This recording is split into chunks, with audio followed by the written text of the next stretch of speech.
کی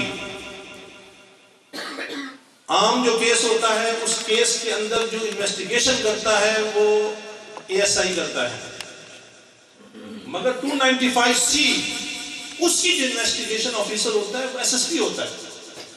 یہ بھی ایک اس ملک کے اندر تفریق رکھی گئی اس قانون کے لیے خصوصی طور پر، اور کس نے رکھی؟ مشرف نے رکھی، باہر کے اپنے آقاؤں کے کہنے پر۔ جب SSP اس کی انویسٹیگیشن کرتا ہے، اس کی ہمت نہیں کہ غلط کوئی پرچہ کاٹ سکے، باہر کے اتنا دباؤ ہوتا ہے۔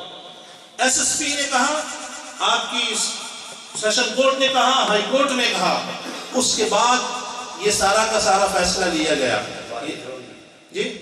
اور سب سے بڑی بات یہ کہ وہ عورت اقبال جرم کر رہی ہے، دنیا کی تاریخ میں یہ پہلا کیس ہوگا کہ اقرار جرم کرنے والے کو چھوڑا جا رہا ہے۔ اور ابھی وہ ساری کی ساری ویڈیوز آ چکی ہیں جو برطانوی پارلیمنٹ کے اندر بحث ہوئی کہ 9.32 ملین ڈالرز پاکستانی حکومتوں کو دیے گئے ہیں، لوگوں کو دیے گئے ہیں آسیہ والے کیس کے اندر۔ اور اس کے علاوہ یہ تو 9.32 ملین ڈالرز تو وہ ہے جو آفیشلی طور پر ظاہر ہے، اس کے علاوہ جو دیے گئے ہیں وہ پتہ نہیں ہے کتنی امداد ہے۔ تو وہ کہہ رہے ہیں کہ پاکستان کے اندر کچھ لوگ اس کیس کو نہیں مانے، اس کے لیے کیا کیا جائے، وہ پریشان ہے۔ اور سب سے بڑی بات، US mission on international religious freedom, یہ USA کے اندر ایک NGO ہے، بہت بڑا ادارہ ہے جو انٹرنیشنل طور پر دیکھتا ہے کہ کسی طریقے سے ہمیں تو گستاخ ملے جو حضور کے خلاف جنہوں نے گستاخیاں کی تاکہ ان کو چھڑائیں۔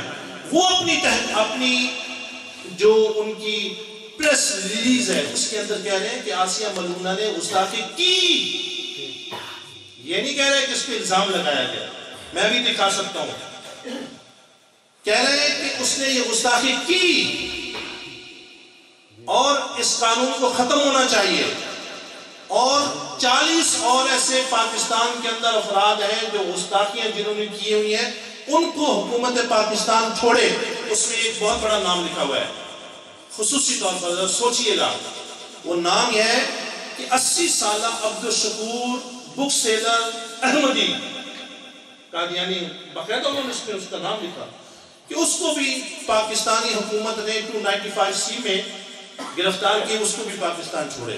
اور اگلی بات کہ اس احمدی اور یہ جو 40 گستاخ ہیں ان کا سارا عدالت کے اندر جو کیس لڑا جا رہا ہے وہ US گورنمنٹ لڑ رہی ہے، وہ سارے کے سارے متحد ہیں اور ہم بکھرے ہوئے ہیں۔ کیا آپ کو نظر نہیں آیا کہ اس کیس کے اندر عدلیہ، فوج، میڈیا، حکومت سب ایک پیج پہ تھے؟ ارے خدا کی عزت و جلال کی قسم میں آپ کو بتاتا ہوں کہ کس کو ایک پیج پہ ہونا چاہیے تھا؟ وَاعْتَصِمُوا بِحَبْلِ اللَّهِ جَمِيعًا وَلَا تَفَرَّقُوا، اللہ کی رسی کو مضبوطی سے تھامو اور جدا جدا نہ ہونا۔ اس کا مطلب کیا ہے؟ پوچھا گیا کہ اللہ کی رسی کیا ہے؟ علماء نے فرمایا اللہ کی رسی نام محمد ہے۔ اللہ کی رسی حضور کی ذات ہے، حضور کی ذات پر اکٹھے ہو جاؤ، یہی سب کچھ ہے۔ اللہ رب العزت میری اس حاضری کو اپنی بارگاہ میں قبول فرمائے۔ میرے ٹوٹے پھوٹے الفاظ، تو رسول حق تو قبول حق، تیرا تذکرہ ہے فلک فلک، تو ہے مصطفیٰ تو ہے مجتبیٰ، تیرے ناطقاں ہے ملک ملک، یہ جہاں تیرا وہ جہاں تیرا، یہ جہاں ادھر وہ جہاں ادھر، اور تیری جلوہ گاہیں ہزار ہیں، کبھی یہاں چمک کبھی وہاں چمک، کبھی غار میں کبھی بدر میں، کبھی فرش پر کبھی عرش پر، کبھی یہ ادا کبھی وہ ادا، کبھی یہ جھلک کبھی وہ جھلک، وما علیہ البلاغ۔